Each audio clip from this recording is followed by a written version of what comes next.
Hello, America. Today's show topics include stressed out over grades, lesbian teens having babies, gender in the court, and maybe, just maybe, if we can fit it in, a little bit of Who Said That. So, sit back, buckle up, and hang on, because we're just getting started. Freedom is never more than one generation away from extinction. You and I have a rendezvous with destiny. You know what time it is, so sit back and get ready for the Stafford Voice, your dose of conservative in a world of liberal. 3, 2, 1.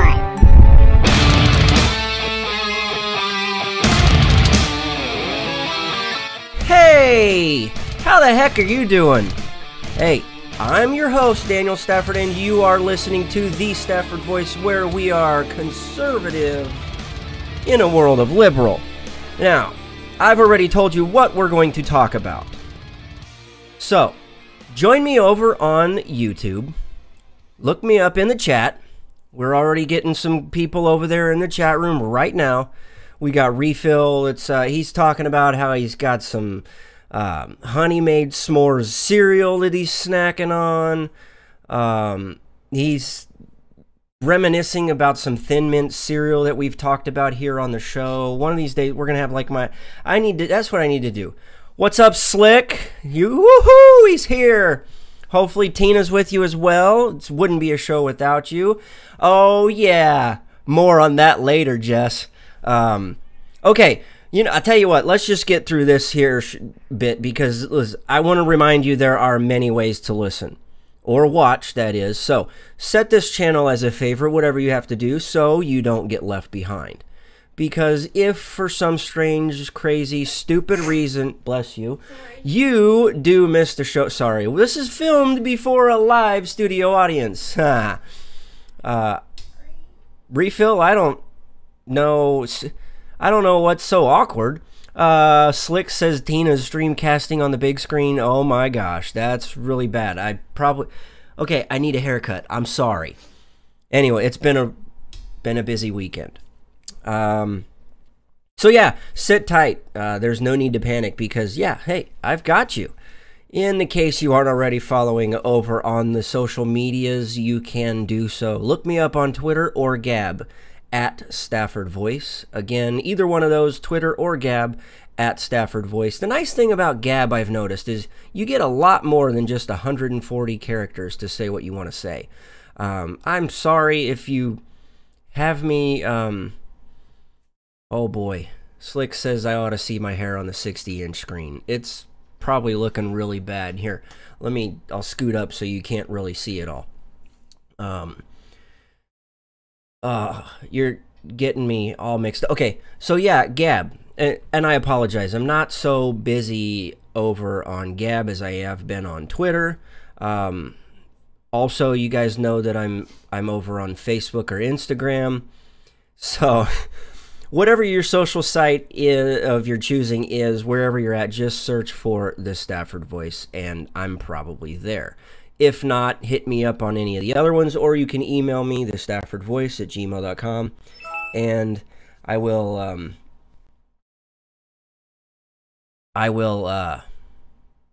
hit you up however I have to. Okay.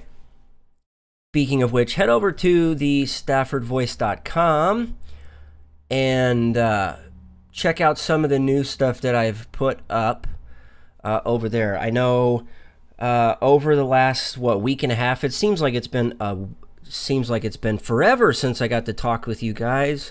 We needed to take a short little break, adjusting to the new night. That's right, this is our new night right here on Wednesdays. There's a killer lineup. Little Bunny Fufu, many of you guys know her as Polita Bunny on Twitter. She kickstarts this night of awesomeness. So yeah, this Wednesday I think is going to be a really, really good night. And the feedback that I've gotten from a lot of you guys,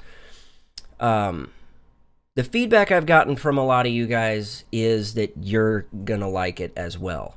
That way you're not going to miss, You're not going to miss football. You're not going to miss, well, I mean, if you're the baseball kind of guy or gal, then, well, you might be missing a game right now. Or you're watching the game on mute and you're listening or watching the show, whatever. Whatever it is, we're trying to get to where you are able to interact with everybody else. We don't want you to feel left out because you're watching a replay. So anyway, yeah, we've got the conservative curmudgeon following Foo.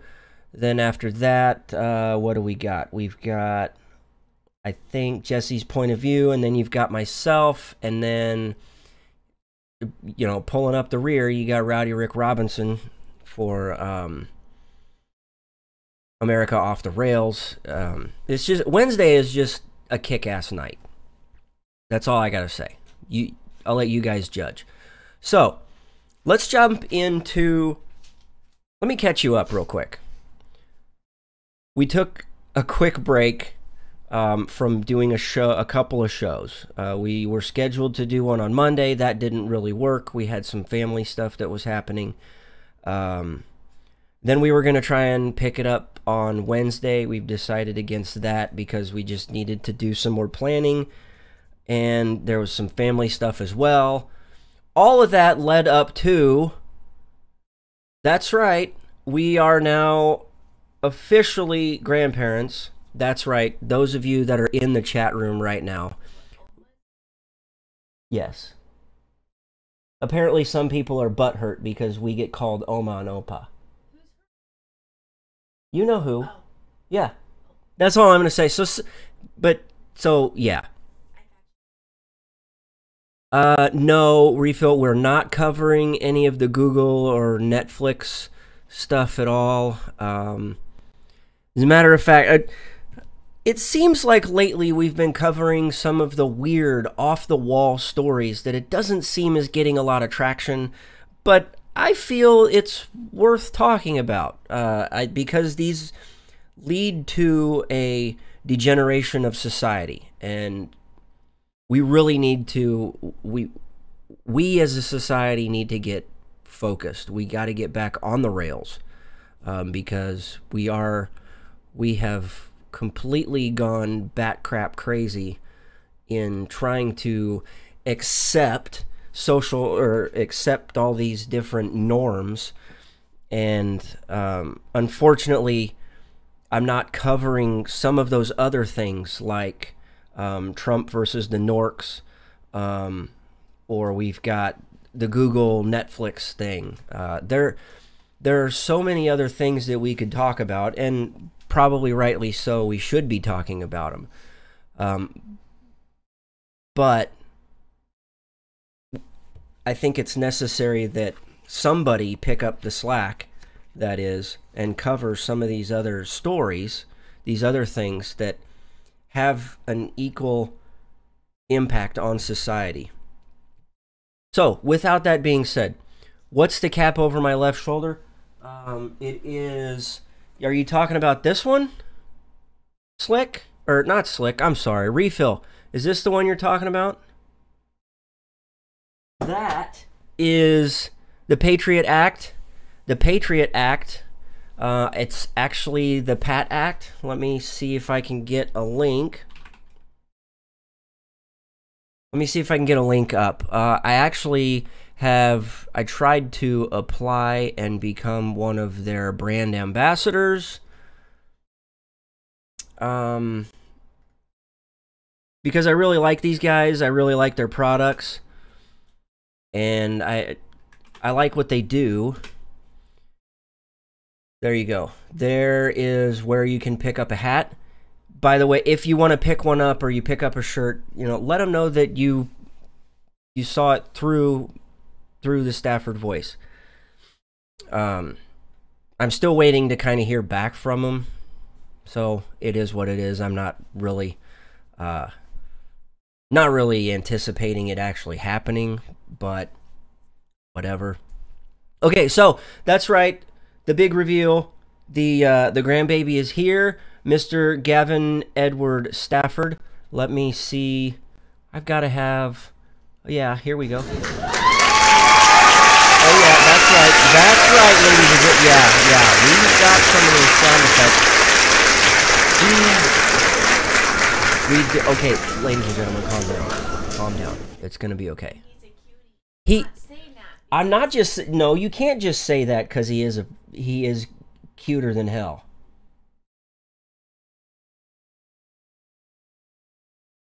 I'm biased, but even if you take that out, he is a cute little kid. He is. Yeah. And it makes that's awesome. Anyway. Okay. Refill says he had no idea there was a live studio audience. Okay, some of that was effect, but yes, there is a live studio audience. One person. And as a matter of fact, what? The cat too, yes. The other day was International Cat Day. I did not have a picture with me. Otherwise, I would have shared that. So, yes. Mr. Gavin Edward Stafford is finally here. He has made his triumphant entrance into the world. It seemed like it was going to take forever. It was like 3 hours later. Yes, it was ridiculous. Poor Jess was in there for like 3 hours. I mean, the kid just wanted to just... That was just the push. Well, that's what I meant. That's what I said. She was in there for 3 hours pushing. Okay. And then it was... Yeah, there was 9 months before that. Can you count all of that? Okay, so yes, beautiful boy. He's healthy. He is just everything that we would have ever prayed for and hoped for. He is just melt your heart. It is.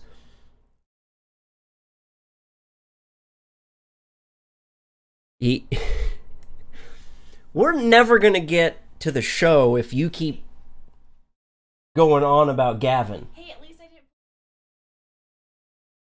I don't, and actually, I thought about putting. I actually thought about putting them, putting some pictures up here. Sorry, I was trying to. It's hard to talk and read the comments. I'm trying to keep up. Apparently, Refill's not wearing his pants. So, yes, Refill, put your pants back on. People can see you. No. Oh. I'm scaring him, trying to get him to put his pants on. That's weird. I don't think you're going to scare him. It's... No, yeah, we're probably not going to scare him, but he probably is. So, anyway, let's get on with the show, shall we? You guys have seen what we've posted on the Facebook and the Twitters and the Instagrams. You guys have judged for yourself. He is one cute little boy. Next time, as a matter of fact, they're coming over for dinner tomorrow. We're going to grill out some chicken, and I think we're going to have some green beans with bacon, mac and cheese. We are going to have some homemade ice cream. The kids have not tried my homemade ice cream yet, but it is fantastic, and it is fat-free. I use fat-free ingredients. And I bought it. Thank you very much. I wish that I could share it with all of you guys, but we're going to just continue on with the show. Okay, so, by a show of hands. See what I did there? Okay. Actually, they could tell me that they're raising their hand in the chat room. So here's the thing. How many of us remember back in school you would get stressed out if you were taking a test? Not. Okay, guilty. I got to raise both hands because when we went through the BYU Idaho program, being able to do everything online, let me tell you, you talk about stress, that was stressful. Ridiculous. Get this. Get this. This is beyond ridiculous. You want to talk about dumbing down society.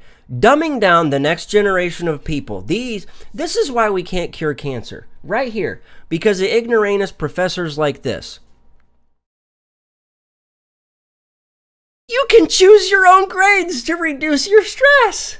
That's right. That's right. Hang on, wait, there's more. This is not an infomercial, but I'm selling the crap out of this guy. I would have been at least an A- student. I'm hard on myself. I would be not hard on you. Oh! Okay. Whoa. Gotta continue on with the show. The show must go on. Okay. A professor at the University of Georgia will allow his fall semester students to pick their own grades in an effort to reduce the stress levels of his students. That's right. The University of Georgia Terry College of Business Data Management professor Rick Watson. Quote, this is in an effort to, quote, his stress reduction policy, explaining that even though students may refer to their notes and books during testing, they can still request and be granted a grade change. What the hell is wrong with this? Okay, this is according to his course syllabus. Quote, emotional reactions to stressful situations can have profound consequences for all involved. In order to avoid such situations in this class, the following policies will apply. If you feel unduly stressed by a grade for any accessible material or the overall course, you can email the instructor indicating what grade you think is appropriate, and it will be so changed. No explanation is required, but it is requested that you consider waiting 24 hours before emailing the instructor, because, you know, you need time to think about it. Here's another one. If in a group meeting you feel stressed by your group's dynamics, you should leave the meeting immediately and need offer no explanation to the group members. Furthermore, you can request to discontinue all further group work, and your grade will be based totally on non-group work. Oh my gosh. Okay. They go on to talk about his extremely lax testing policy.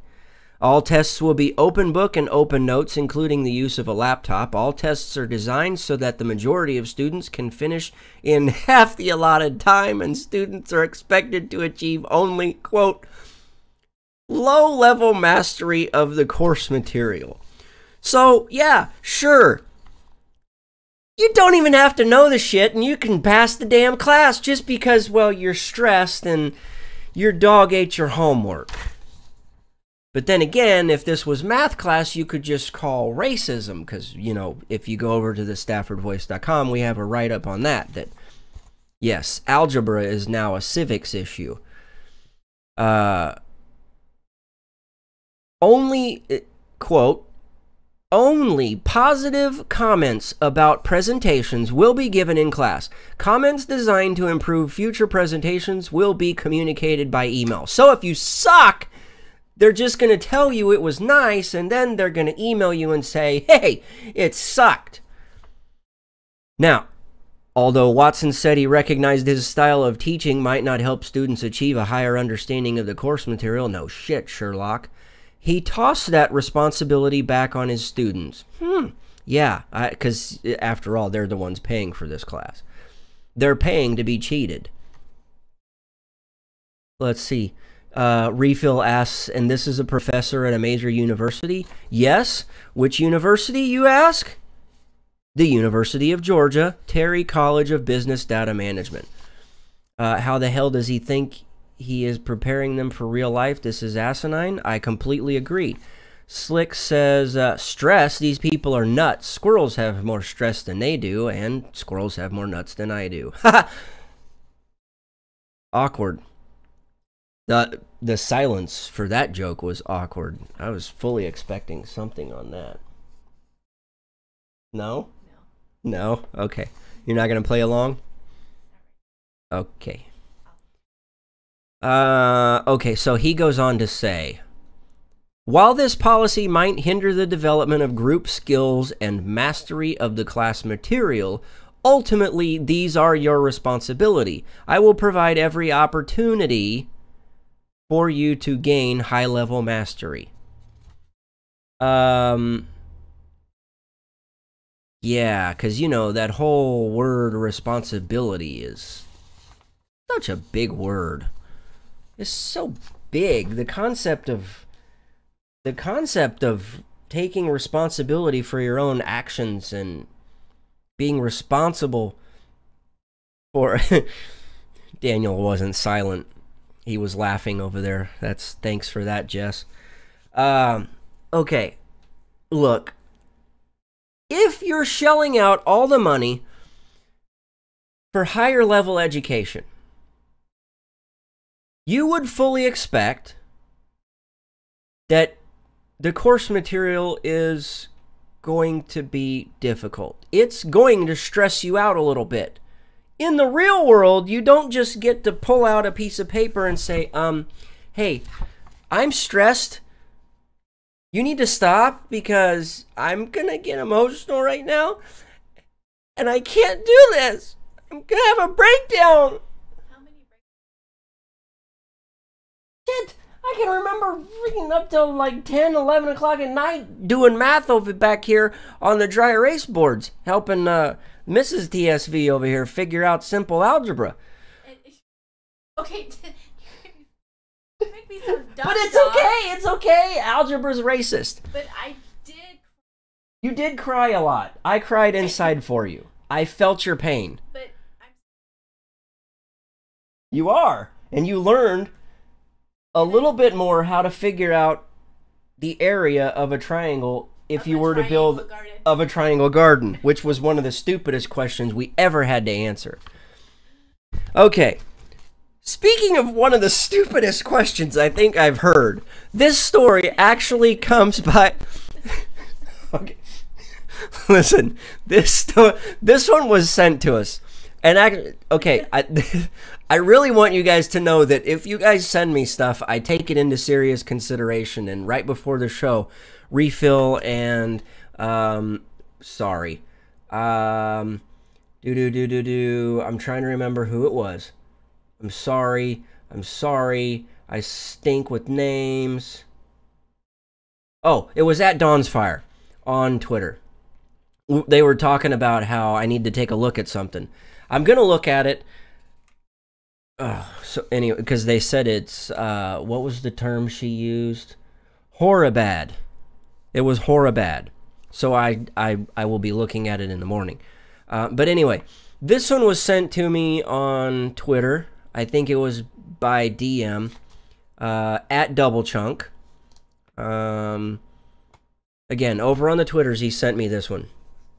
Oh, was it persnickety? I don't know. I can't keep up. Okay, so here's what he sent me. Why are lesbian teens having 2 to 7 times as many babies as their heterosexual peers? Immediately, that headline brought me in. That's more than clickbait right there. So here's how it starts out. One thing you would think lesbians wouldn't have to deal with is pregnancy. Seems like a solid assumption, right? Not so much. Okay, shit, I can't keep up.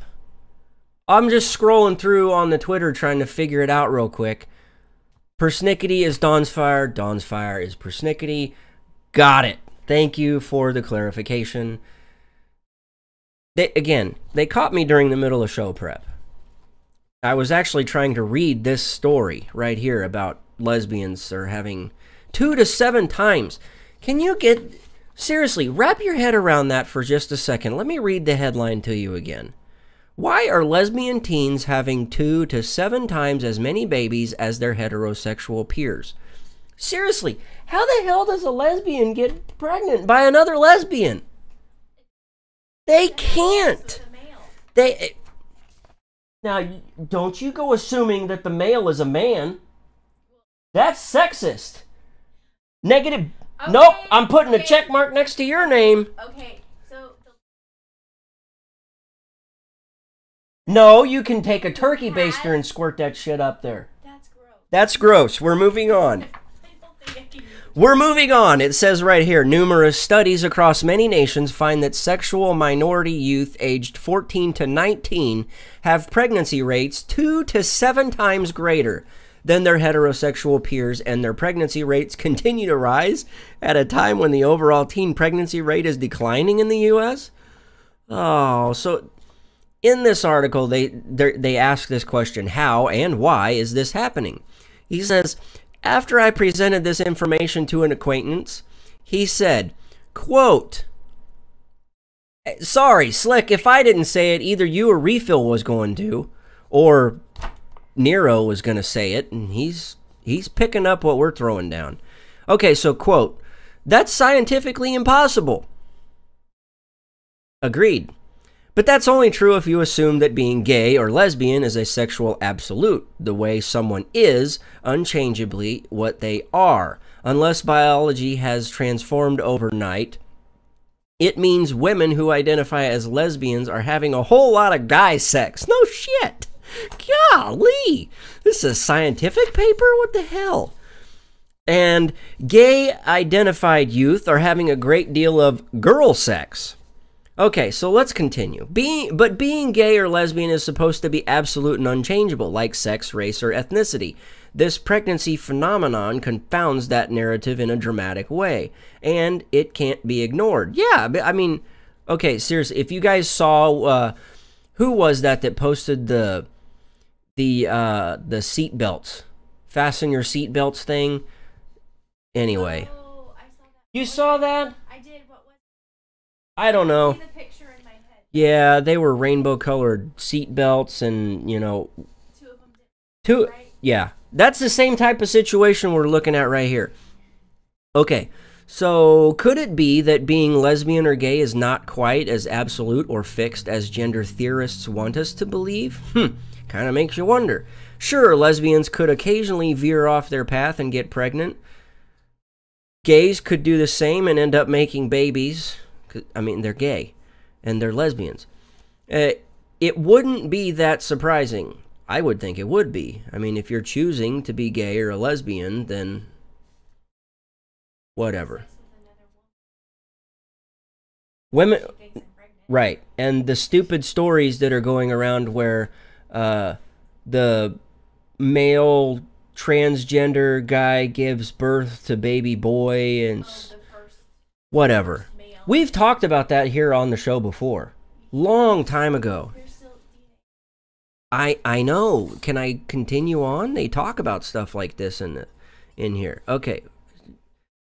It wouldn't be that surprising, but think about what we have going on here. We know that as a whole, heterosexual youth are more sexually active than nearly every adult would wish, and their pregnancy rates are too high as well. It's a national concern.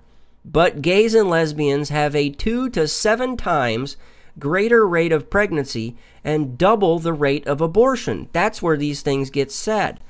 By the way, I don't know when, but we're going to have a show really, really in-depth on the topic of abortion. So if you guys have questions or things you would like us to take a look at before we dive too far into the abortion topic, I would really like to hear... Excuse me. I would really like to hear from you guys. And I will do my absolute best to answer any and all questions. So, again, gays and lesbians have a 2 to 7 times greater rate of pregnancy and double the rate of abortion. It's just really sad. Here's something else that I found that was particularly sad, and this, let's see, it says in her important book, Sexual Fluidity.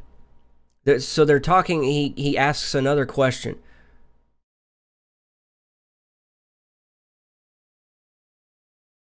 Refill, you're gonna have to.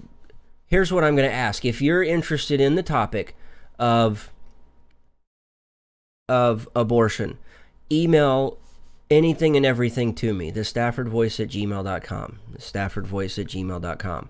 And I will put together, I will put it all together, and then we'll get there. Not the Constitution, the Declaration says right to life. I completely agree, Refill. Okay, so he in this study, or whatever he calls it, he asks the question: is sexual orientation fluid and changeable? So now he's talking about this book, Sexual Fluidity. Let's see. Slick says gays and lesbians' whole identity is wrapped around their sexuality and sexual choices. That is a lot of influence. I completely agree. So, Professor Lisa Diamond laments the mistaken assumption that lesbianism is fixed like male homosexuality, and argues that this belief is the result of gay normativity and male prejudice in gay research. Now, wait a minute. Let me just stop, because that finally hit me. And I read this earlier, and I kind of put a little highlight next to this. It's a mistaken assumption that lesbianism is fixed like male homosexuality is? No. They make that choice and then they force it on everybody else. No, no, you need to accept me. We're sword fighters. No, we are suction cuppers. You force it on us, but yet you want to go out and drive a stick instead of an automatic. It doesn't work that way. You can't force your sexual preference, whether you're gay or lesbian, on the rest of society, and behind closed doors, invite your male friend or your female friend over. That's not being gay, and that's not being homosexual. That's being try whatever you want before you buy it. Let's continue. She's hopeful that this has changed slightly in the last decade, revealing a picture of male and female sexual orientation as distinct phenomena instead of two sides of the same coin.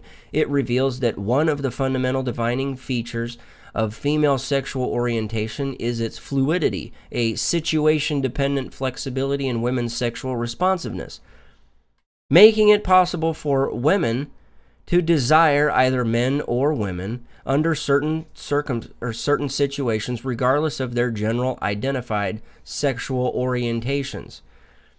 If this is true, it means lesbianism is not an orientation as we popularly understand the term today, Diamond concludes. This is why a woman like Anne Hesh can suddenly find herself falling madly in love with Ellen DeGeneres after an exclusively heterosexual past and present, and why a longtime lesbian can experience her very first other sex attractions in her 40s. No, it just means you're freaking sick in the damn head. And you're almost 40. I get it. I get it. Your birthday was yesterday. You turned 39. One more year, you can claim being sick in the head. Right, because you're with me. We're going to continue. I know you're not attracted to women. I don't even know how you're attracted to me. Must be my staggering sense of humor. Hey, don't step on my blue suede shoes. Not only is female sexuality itself fluid, but so are the personal identifiers women choose for themselves. Remarkably, more than 50% of women who had both male and female partners in the last year identify not as bisexual or lesbian, but as heterosexual.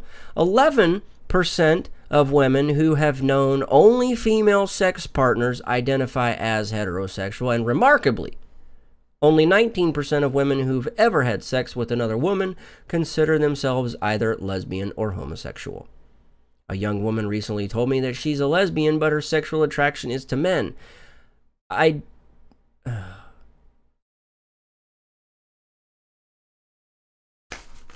We've spent enough time on that one. I'm not going to touch that one with a 10-foot pole. Because apparently women aren't that into pole vaulting. Okay. Huh? Yeah. Only... I see what you did there. I wasn't doing anything. Only a small percentage? Yes. Huh? Wait. The blue suede shoes joke. Yeah. My mother used to, like, tease me with Elvis crap. Oh my God. I'm not even going to get on that, but would you touch it with if I had a 9-foot pole? Hey, slick? I don't know. If he's got a 9-foot pole and he can reach me from 9 feet away, no, I don't want to touch it. Okay.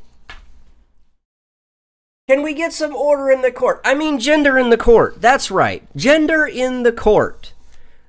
This headline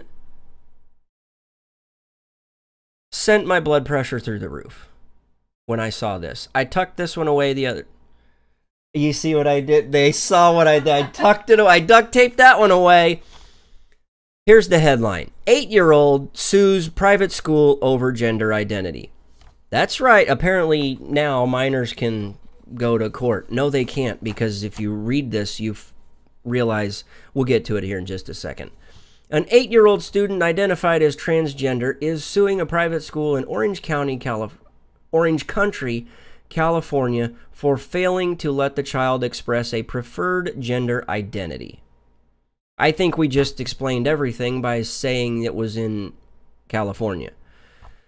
The lawsuit, filed August 2nd, alleges that Heritage Oak Private School violated the UNRRA Act, or UNRU Civil Rights Act, that is, which outlaws discrimination based on sex or sexual orientation because it wouldn't allow Nikki Brar to wear the school's girls' uniform, use the girls' bathroom, or be called a she.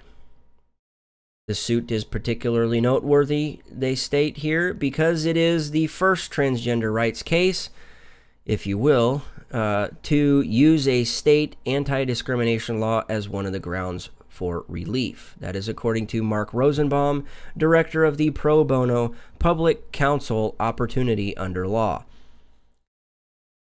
Okay, story behind the story on this one. Nikki's parents filed the suit against Heritage Oak, its executive director, Phyllis Seigan, and the school's parent group, Nobel Learning Communities. They seek damages for emotional distress and discrimination, as well as more than $10,000 for school tuition and fees. They also ask Heritage Oak to write a non-discrimination policy specifically for transgender students and demand that the school teach lessons on transgender identity in the classroom. According to Nikki's mother, whose name is Priya Shah, I'm kind of interested as to how everybody in this story has different names. The mother and the son, that is. Nikki's last name is Brar, but Priya, the mother, her last name is Shah. I don't know. Must be a broken home type thing. I don't know. Maybe. That's true. It's California. Who knows? Okay, so continuing. It honors our child's commitment to being who she is despite adversity. It's our small contribution toward ensuring that other transgender and gender-expansive children do not go through the same hardship and trauma. It is worthy to note that Nobel Learning Communities released a statement after the lawsuit stating, "We believed it was extremely important to respond, not hastily, but with deliberate care, to decide when and how to inform and educate our entire elementary school community of students, staff, and parents about the mid-year change of gender identity expression of a young child. Unfortunately, these accommodations were rejected and the parents withdrew their child." Now, according to an attorney named Asaf Orr, that's O-R-R, says they have to create a private school environment that's safe and supportive for all students. He is the attorney, that is, for the National Center for Lesbian Rights' Transgender Youth Project. Why in the hell is that even a thing, I ask? I don't know. I really don't know. This is sorry, but this really is sad. This whole pushing the envelope on the ideas that we have to push sexuality. The child is 8 years old. 8! When I was 8 years old, I couldn't figure out what the hell Hot Wheel I wanted to play with. Did I want to use the truck? Did I want to use the car? Did I want to use the ramp? Hell, I didn't know. I just wanted to dig a fucking hole in the dirt and drive my Hot Wheels through them. I wanted to go out. At 8. You shouldn't be thinking about being a boy and sitting down to pee in the girls' room because you tuck. Okay? But that's just not. Tucks are for something else. Those are for hemorrhoids.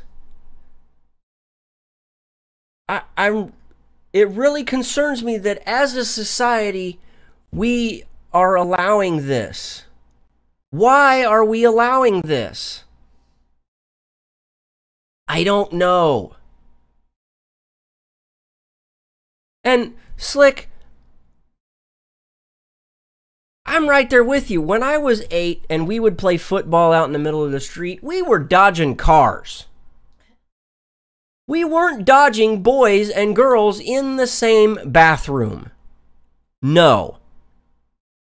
That's not what we were doing. We were dodging cars so we wouldn't get hit while we were out playing football or soccer in the middle of the road or playing stickball or riding our bikes up and down the roads trying not to hit parked cars or riding wheelies, learning how to ride wheelies.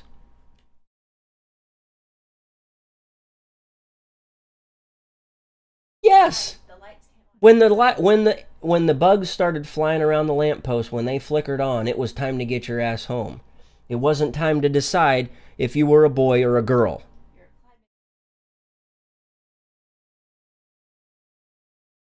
I will admit, I was very successful. I had other kids in the neighborhood that were not so successful at dodging cars. He got just creamed by that car. I mean, he was thrown probably 15 feet. I was really worried, to be honest. I mean, the guy was speeding that hit him, and we were going around the corner. Luckily, he was fine. He had a couple of scrapes and bruises. He lost his, he got his wind knocked out of him, but Nero, don't tell me to watch my language, okay? Remember who you're talking to here, pal. Okay? Remember who you're talking to. He better be asleep. It's past his bedtime. Okay. Now, how do we follow up talking about an 8-year-old suing through its parents, suing their school because over the whole gender identity thing? How do we transition from that? Easy. On March 25th, 2016, the American College of Pediatrics reaches its decision. Transgenderism of children is child abuse. That's right, they issued a statement condemning gender reclassification in children by stating that transgenderism in children amounts to child abuse. Quote, the American College of Pediatricians urges educators and legislators to reject all policies that condition children to accept as normal a life of chemical and surgical impersonation of the opposite sex. Facts, not ideology, determine reality. Their policy statement, which was authored by Johns Hopkins Medical School psychology professor Paul McHugh, listed 8 arguments on why gender reclassification is harmful. We could follow up with Honey Maid S'mores cereal, but let's see. Nero says if it was Apple Jacks or Cinnamon Toast Crunch. Yeah, Cinnamon Toast Crunch, by far the best cereal in the world. Second to that would be probably Honeycombs. And then third would be Captain Crunch All Berries. I don't eat honey grams. Captain Crunch All Berries is the gift that keeps on giving, just like corn. Parents of small children who have allowed their kids to drink grape Kool-Aid know what I'm talking about. By the way, Nero, you will shortly understand that in the next few years. Oh yeah, we're going to give him grape Kool-Aid. It's okay. You'll see why. Okay, so let's look at these 8 different things, and we're going to have to buzz through these kind of quick. I'm going to warn you now. We are not going to have an after the show, so as soon as the show is done, we are wrapping things up. I've got a list of other things I need to work on afterwards. So here we go. Number 1, human sexuality is an objective biological binary trait. XY and XX are genetic markers of health, not genetic markers of a disorder. 2, no one is born with a gender. Everyone is born with a biological sex. Gender, an awareness and sense of oneself as male or female, is a sociological and psychological concept, not an objective biological one. Number 3, a person's belief that he or she is something they are not is, at best, a sign of confused thinking. When an otherwise healthy biological boy believes he is a girl, or an otherwise healthy biological girl believes she is a boy, an objective psychological problem exists that lies in the mind, not the body, and it should be treated as such.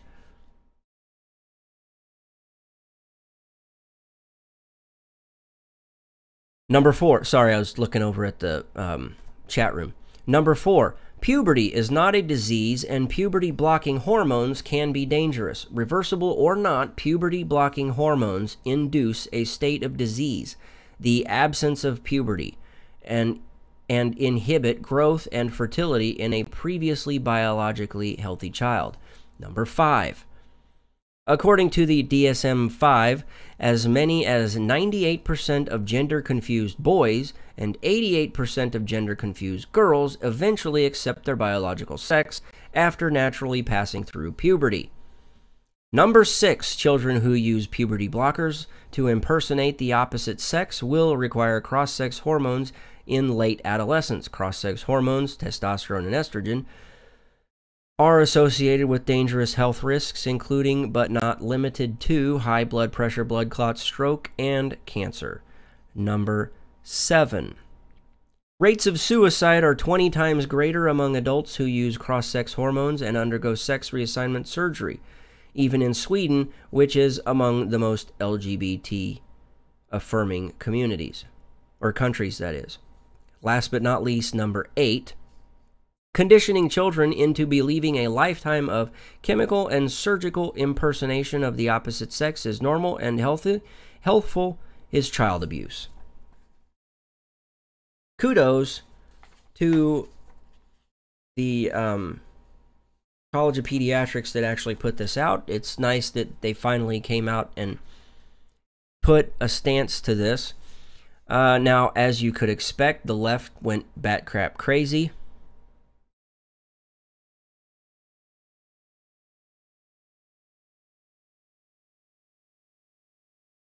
Here's what they said. Sorry, again, I'm trying to get caught up with what's happening over in the chat. Think Progress described the American College of Pediatricians as a, quote, hate group masquerading as pediatricians. The Huffington Post said that, once again, Paul McHugh has used the ever more tarnished name of Johns Hopkins to distort science and spread transphobic misinformation. No, I think he kind of quoted science. Isn't that funny how the party of science, the Democrats, the left-leaning people in the world, tend to think that they totally disregard science whenever it doesn't play into their favor?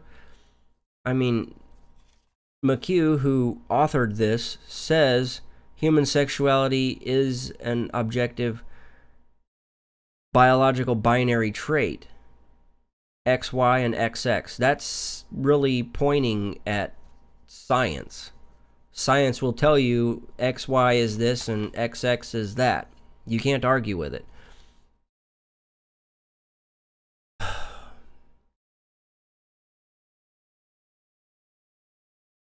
I'm done. You know what? Yeah. I want to make time for this. We haven't done one of these in a while. So, you guys, prepare yourselves for this.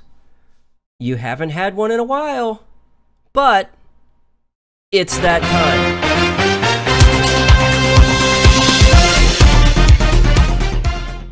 That's right, it's time for Who Said That, and, well, if it's been a while and you need a refresher course, Who Said That is just a little segment we like to throw in at the end where we make fun of somebody who has completely removed all doubt and proved without a shadow of a doubt that they are completely stupid. It doesn't matter if they are a Republican, a Democrat, a conservative, or a liberal or libertarian for that matter. It does not matter at all.